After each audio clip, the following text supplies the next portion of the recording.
जम्मू कश्मीर चुनाव से आ रही है, जहां पर पीडीपी ने अपना मैनिफेस्टो जारी कर दिया है।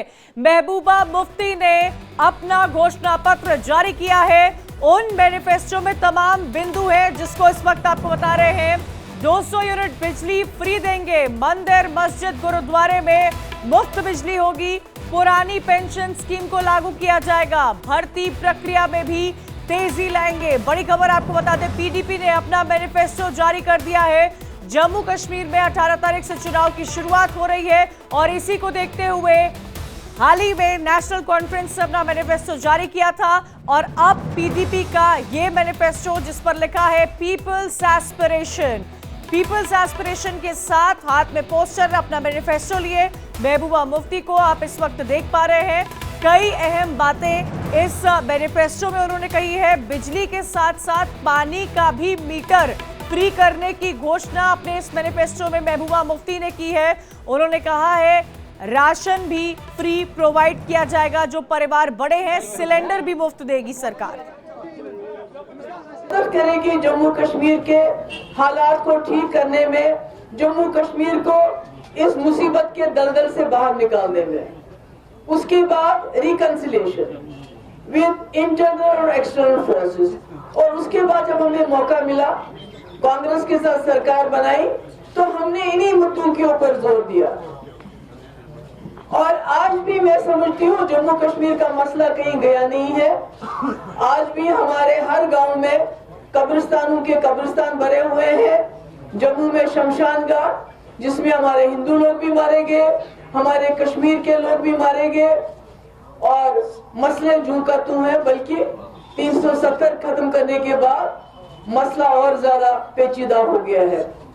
इसलिए मैं समझती हूँ कि बीजेपी ने चाहा कि मसले कश्मीर को 370 तक लाके उसके बाद 370 के साथ स्टेटहुड हो जाएगा तो मसले कश्मीर 370 को खत्म कर दे। अब मसले कश्मीर की बहस जो इस वक्त है, पहले तो थी इलेक्शन पे, अब सीट शेयरिंग है कि किसको कितनी सीटें मिलती है। मैं समझती हूँ मसले कश्मीर बहुत पेचीदा मसला है। ज्यादा जानकारी के लिए सीधा रुख करेंगे रमन सैनी का। रमन, इंतजार हो रहा था कि महबूबा मुफ्ती अपना मैनिफेस्टो, पीडीपी अपना मैनिफेस्टो कब जारी करती है, वो इंतजार खत्म हो गया है। क्या अहम बातें उस मैनिफेस्टो में कही गई हैं, क्या वादे किए गए हैं जनता के सामने? 370 को लेकर भी बयान देती नजर आई महबूबा मुफ्ती। जी हाँ, बिल्कुल। देखिए, जम्मू कश्मीर में विधानसभा के चुनाव को लेकर पहले नेशनल कॉन्फ्रेंस की तरफ से अपना मैनिफेस्टो जारी किया गया था और आज पीपल डेमोक्रेटिक पार्टी की अध्यक्ष महबूबा मुफ्ती ने जम्मू कश्मीर विधानसभा चुनाव के लिए अपना मैनिफेस्टो जारी कर दिया है। अगर हम पूरा मोटा मोटा लब्बो लिहाज देखेंगे तो कहीं ना कहीं नेशनल कॉन्फ्रेंस का जो मैनिफेस्टो था और पीडीपी का मैनिफेस्टो 80% वो मिलता हुआ नजर आ रहा है, क्योंकि उन्होंने भी फ्री बिजली की बात कही है, फ्री बिजली यूनिट की बात कही है, साथ ही साथ में पानी का कनेक्शन जो है वो उस पर कोई भी टैक्स या कोई बिजली या वहाँ पर कोई पैसा ना देना पड़े, इसकी बात की है। 12 सिलेंडर की बात जो है वो एनसी के भी मैनिफेस्टो में जो है वो कही गई है। पीडीपी ने भी वही जो है वो बात कही है।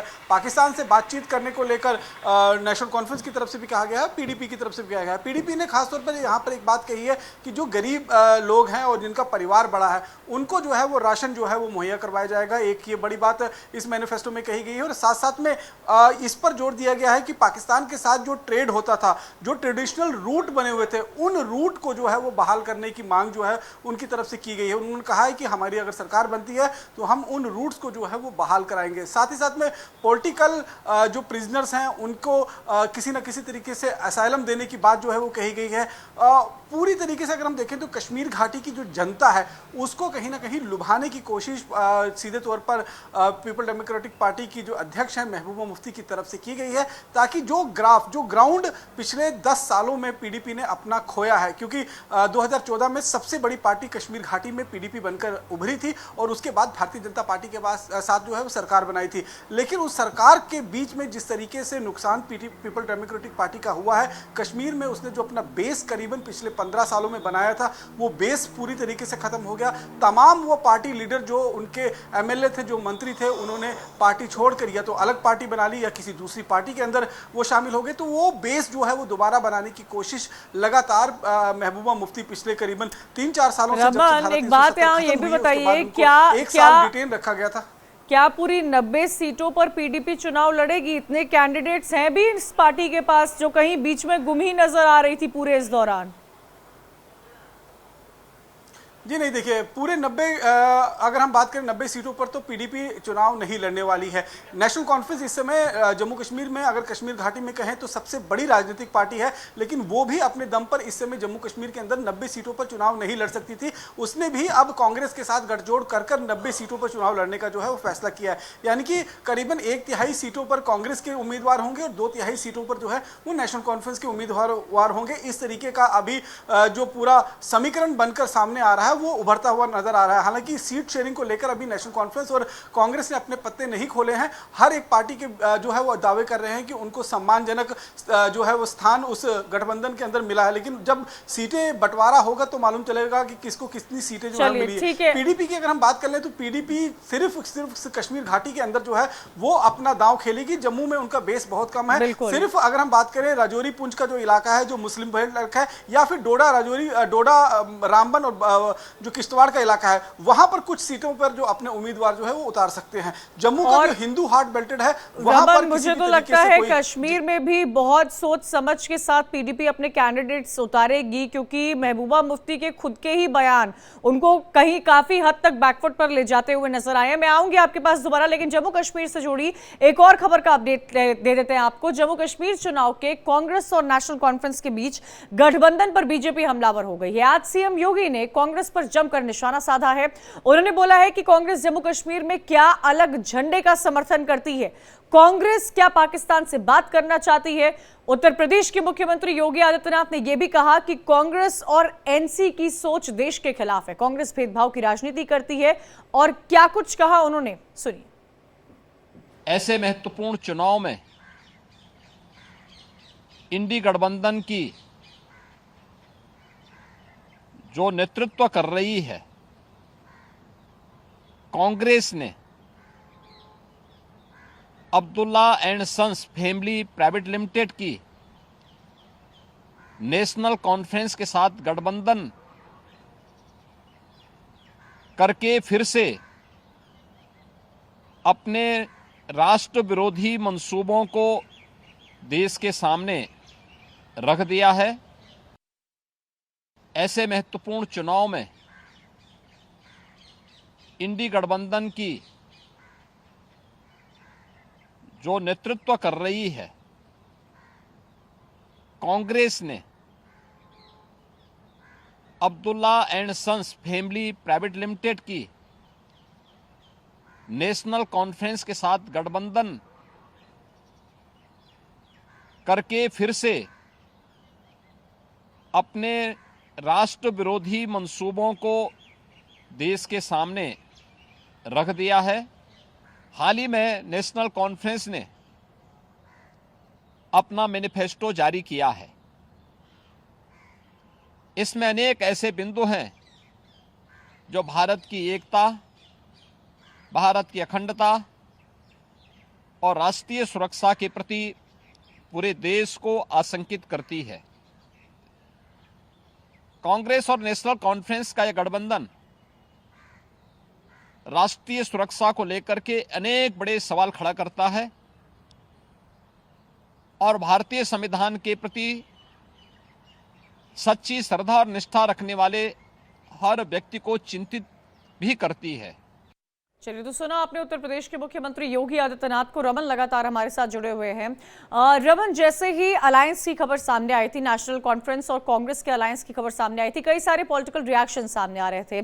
मैं आपसे ये समझना चाहती हूँ कि इस वक्त जम्मू कश्मीर में जहाँ की दो इंपॉर्टेंट पार्टियां या एक तरह से स्ट्रॉन्ग पार्टीज कहा जाए, स्टेट पार्टीज, चाहे वो नेशनल कॉन्फ्रेंस हो या फिर वो पीडीपी क्यों ना हो, इन दोनों पार्टी का 370 पर क्या टेक है? देखिए, नेशनल कॉन्फ्रेंस का अगर हम बात करें तो नेशनल कॉन्फ्रेंस जो है वो निश्चित रूप में जम्मू कश्मीर में 5 अगस्त 2019 से के पहले वाली जो स्थिति है वो चाहती थी कि यहाँ पर वो स्थिति जो है वो बहाल हो, लेकिन अब उनके हाथ में ये है नहीं, इसीलिए यहाँ पर स्टेटहुड की जो बात उनकी तरफ से कही गई है। साथ ही साथ में उन्होंने ये भी कहा है कि जो लड़ाई धारा 370 की वापसी को लेकर सुप्रीम कोर्ट में हार जरूर गए हैं, लेकिन ये लड़ाई उनकी जारी रहेगी। जैसे भारतीय जनता पार्टी को 70 साल लग गए इस धारा को हटाने में, हो सकता है आने वाले 70 सालों में दोबारा यहाँ पर कुछ ऐसे समीकरण बने कि हमें ये स्टेटस वापस मिल जाए। तो उन्होंने लोगों के बीच में जो है वो हार नहीं मानी है, उम्मीद उनको बनाकर रखी है कि वो इस स्टेटस को जम्मू कश्मीर में वापस लेकर आएंगे। हालांकि वो जानते हैं कि ऐसा होना मुमकिन नहीं हो पाएगा। और कहीं ना कहीं जो मैनिफेस्टो जारी किया गया है नेशनल कॉन्फ्रेंस की तरफ से, उसके बाद कांग्रेस और नेशनल कॉन्फ्रेंस का जो आपस में गठबंधन हुआ है शीट शेयरिंग के साथ चुनाव लड़ने के लिए बात जो है वो कही गई है, तो उसको लेकर कांग्रेस पार्टी अब घिरती हुई नजर आ रही है। भारतीय जनता पार्टी ने स्पष्ट तौर पर जो अमित शाह जी की तरफ से 10 सवाल जो कांग्रेस के ऊपर उठाए गए हैं कि किस तरीके से नेशनल कॉन्फ्रेंस का जो मैनिफेस्टो है उसको कांग्रेस पार्टी अडॉप्ट कर रही है, और क्या अडॉप्ट करने के बाद ही उन्होंने शीट शेयरिंग के साथ जम्मू कश्मीर के विधानसभा चुनाव में। अच्छा रमन, आपके पीछे मैं बीजेपी का वो एक स्टेटमेंट वो नोट देख पा रही हूँ, क्या आप बीजेपी ऑफिस के बाहर हैं? और ये भी बताइएगा, क्योंकि चर्चा देखिए हम लोग उमर अब्दुल्ला, फारूक अब्दुल्ला, महबूबा मुफ्ती, कांग्रेस में राहुल गांधी, मल्लिकार्जुन खड़गे, सबकी तो कर रहे हैं, बीजेपी कहाँ है इस इलेक्शन में? क्या ट्वीट करके, क्या प्रतिक्रियाएं देखकर, क्या सवाल करके, क्या यही नैरेटिव, क्या यही रणनीति बीजेपी अपना रही है जम्मू कश्मीर के इलेक्शन में? पार्टी में जमीन पर नेता कहाँ है, कार्यकर्ता कहाँ है बीजेपी के? जी देखिए, भारतीय जनता पार्टी की अगर हम बात करेंगे तो भारतीय जनता पार्टी का जो शीर्ष लीडरशिप है वो इस समय वेट एंड वॉच की पॉलिसी कर रही है। सभी के मैनिफेस्टो जारी होने के बाद भारतीय जनता पार्टी अपना ग्रैंड मैनिफेस्टो जो है वो जारी करेगी। और साथ साथ में भारतीय जनता पार्टी ने ये स्पष्ट कर दिया है कि जम्मू कश्मीर की जो 90 विधानसभा है उनमें से 43 विधानसभा जम्मू क्षेत्र में पड़ती हैं, वो सारी विधानसभा क्षेत्रों में भारतीय जनता पार्टी अपने उम्मीदवारों को उतारेगी और ज़्यादा से ज़्यादा सीटों को जीतने की उनकी कोशिश रहेगी। करीबन 47 विधानसभा सीटें जो कश्मीर इलाके में है उसमें 20 से 25 ऐसी विधानसभा की सीटें होंगी जिसमें इंडिपेंडेंट को भारतीय जनता पार्टी जो है वो सपोर्ट करेगी और बाकी सीटों पर अपने उम्मीदवार को उतारने की तैयारी कर रही है। इस समय अगर हम बात करें तो जो कैंडिडेट का अभी तक कोई यहां पर घोषणा नहीं हुई है, तो आज प्रधानमंत्री नरेंद्र मोदी दिल्ली पहुंच चुके हैं। कल इनकी election committee, central election committee की मीटिंग है और उसके बाद यहां पर पहले फेज की जो लिस्ट है वो जारी हो जाएगी, यानी कि जो 24 विधानसभा चुनाव में पहले फेज में जिसमें चुनाव होने जा रहे हैं उनकी लिस्ट जारी हो जाएगी। इसमें से 8 विधानसभा क्षेत्र ऐसे होंगे जो पीर पंचाल चिनाब वैली में पड़ेंगे, जो डोडा, किश्तवाड़, रामबन और भद्रवा का जो इलाका पड़ता है वहां से 8 सीटें हैं, और 16 विधानसभा सीटें जो हैं वो अनंतनाग, कुलगांव, पुलवामा और शोपियां को जो साउथ कश्मीर का इलाका है यहां से 16 विधानसभा की सीटें हैं। तो अब ये देखना होगा कि ये 8 विधानसभा की सीटें जो जम्मू प्रोविंस में आती हैं कल तो उनकी घोषणा हो जाएगी, लेकिन 16 में से कितने कैंडिडेट जो है, 16 सीटों में से कितने कैंडिडेट भारतीय जनता पार्टी पहले फेज में उतारती है, ये सबसे देखना दिलचस्प होगा। रमन, नजर बनाए रखिएगा। फिलहाल के लिए शुक्रिया जानकारी देने के लिए। वहीं इस मामले में बीजेपी प्रदेश अध्यक्ष रविंद्र रैना का क्या कुछ कहना है, सुनिए। जम्मू कश्मीर में नेशनल कॉन्फ्रेंस के बाद पीडीपी ने भी अपना मैनिफेस्टो जारी कर दिया है। इस पर बातचीत करने के लिए हमारे साथ रविंद्र रैना जी मौजूद हैं। सर, उन्होंने कहा कांग्रेस, नेशनल कॉन्फ्रेंस और पीडीपी का जो मैनिफेस्टो है वो जम्मू कश्मीर के अंदर खून खराबा करने वाला मैनिफेस्टो है। कांग्रेस, नेशनल कॉन्फ्रेंस और पीडीपी चाहती है कि जम्मू कश्मीर में बम, बंदूक, पिस्तौल, गोलियों और ग्रेनेडों का शोर सुनाई देता रहे और बेगुनाह लोगों की जानें जब जाती हैं उस पर सियासत इन जमातों ने पिछले 70 साल की है। आज जब जम्मू कश्मीर अमन, शांति और खुशहाली की ओर बढ़ रहा है, जम्मू कश्मीर में आज कोई पत्थरबाजी नहीं, कोई हड़तालें नहीं, हिंदू, मुस्लिम, सिख, ईसाई सब मिलजुल कर रहते हैं, तो शायद एनसी, कांग्रेस और पीडीपी को तकलीफ हो रही है। आज जब जम्मू कश्मीर एक नए बदलाव की ओर आगे जा रहा है, आज जम्मू कश्मीर का बच्चा बच्चा अमन, शांति और खुशहाली से अपनी जिंदगी गुजर बसर कर रहा है, तो एनसी, कांग्रेस और पीडीपी को वही एजेंडा अलगाववादियों का और आतंकवादियों का नजर आता है। इससे एक बात स्पष्ट हो जाती है कि पीडीपी हो, नेशनल कॉन्फ्रेंस हो या कांग्रेस पार्टी हो, इन सियासी राजनीतिक दलों को जम्मू कश्मीर की जनता की भलाई के लिए इनके पास कोई एजेंडा नहीं है। इनके पास सिर्फ आतंकवाद, अलगाववाद और राष्ट्र विरोधी षड्यंत्रों का एजेंडा है। जम्मू कश्मीर की जनता ने पहले भी एनसी कांग्रेस और पीडीपी की सरकारें देखी हैं। जब ये सरकार में थे तो इन्होंने जम्मू कश्मीर की जनता को बहुत सताया, जुल्म सितम किया, और आज जब सत्ता से बाहर हो गए तो इनको मैनिफेस्टो याद आ रहे हैं, और मैनिफेस्टो में भी इनको पाकिस्तान याद आ रहा है। बड़े दुर्भाग्य की बात है कि कांग्रेस, नेशनल कॉन्फ्रेंस और पीडीपी को जम्मू कश्मीर विधानसभा के मैनिफेस्टो में भी पाकिस्तान याद आ रहा है। जेल के अंदर बंद आतंकवादी और अलगाववादी याद आते हैं। जम्मू कश्मीर की जनता की याद कांग्रेस, एनसी, पीडीपी को नहीं आ रही। Thank you sir. राणा साहब, आपको लगता है कि जिस तरीके से नेशनल कॉन्फ्रेंस, पीडीपी या कांग्रेस का पार्टी अलग अलग है लेकिन एजेंडा कश्मीर घाटी में एक ही है इनका सबका एक ही एजेंडा है। वहीं जम्मू कश्मीर के बारामूला में फायरिंग की घटना सामने आ रही है। पुलिस पोस्ट पर आतंकियों ने फायरिंग की है। सुरक्षा बलों और आतंकियों के बीच में गोलीबारी अब भी जारी है। बारामूला फायरिंग में एक आतंकी ढेर। बड़ी खबर इस वक्त की जम्मू कश्मीर के बारामूला से, जहां पर फायरिंग हो रही है। एक आतंकी ढेर किया गया है। पुलिस पोस्ट पर आतंकियों ने एक बार फिर से फायरिंग की है। सुरक्षा बलों और आतंकियों के बीच में लगातार गोलीबारी जारी रही। बारामूला फायरिंग में एक आतंकी ढेर है। ज्यादा जानकारी के लिए सीधा रुख करेंगे रमन सैनी का। रमन, क्या जानकारी मिल पा रही है इस बड़ी खबर पर?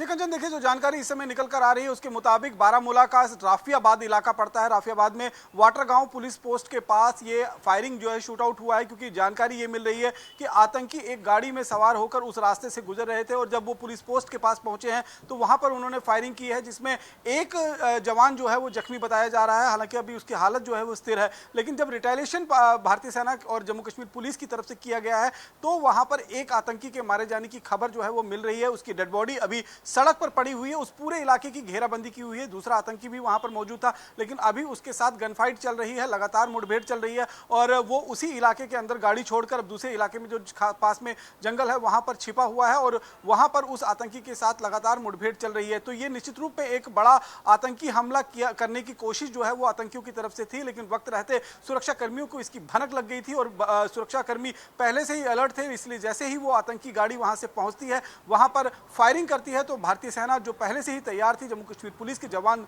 वहां तैयार थे, उन्होंने रिटेलिएशन किया है और रिटेलिएशन में एक आतंकी को मारे जाने की खबर जो है वो मिली है। हालांकि अभी उसकी पहचान जो है वो नहीं हो पाई है कि वो पाकिस्तानी आतंकी है या फिर कोई लोकल टेररिस्ट है। उसका शव जो है वो, जो हमारी जानकारी के मुताबिक, अभी सड़क पे पड़ा हुआ है और चारों तरफ से गोलीबारी चल रही है। इसलिए जब तक ये पूरा एनकाउंटर नहीं खत्म हो जाता है तब तक उस शव को बरामद नहीं किया जा सकेगा। और उन आतंकवादी, जो करीबन 2 आतंकवादी बताए जा रहे हैं, एक को मार गिराया गया है, दूसरे के साथ गनफाइट इस समय चल रही है। शुक्रिया जानकारी देने के लिए। बारामूला में फायरिंग हुई है जिसमें एक आतंकी ढेर बताया जाता है।